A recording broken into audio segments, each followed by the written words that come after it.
Parlons à présent des API Java pour XML. Et tout d'abord, il va nous falloir définir XML. Qu'est-ce que c'est et en quoi cela consiste-t-il que de créer, de lire et d'échanger des documents XML. En fait, avant de voir exactement ce qu'est XML, j'aimerais revenir un petit peu au tout début du web, c'est-à-dire dans les années 90, où on a trois langages importants qui apparaissent, HTML, SGML et XML. Ces trois langages existent toujours. Probablement le plus utilisé aujourd'hui et pour les années qui viennent, c'est HTML, et le deuxième, c'est XML. SGML existe encore, mais peut-être un petit peu plus confidentiel.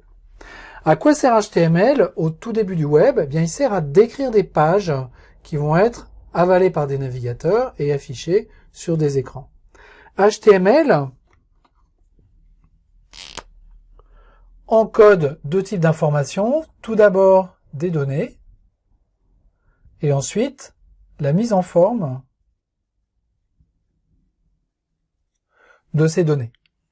Et c'est un peu ce qui lui est reproché, c'est-à-dire que dans le langage HTML, on a un mélange entre des données brutes et de la décoration qui va permettre d'afficher ces données dans un navigateur. Avec XML, on veut différencier ces deux choses-là.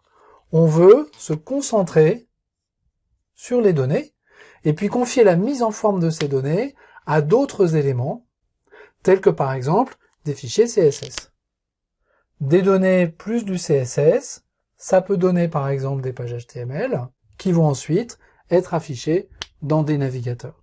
Ça, c'est l'idée de base qui fait naître XML. Séparer les données de la présentation des données, qui sont deux informations mélangées dans les fichiers HTML.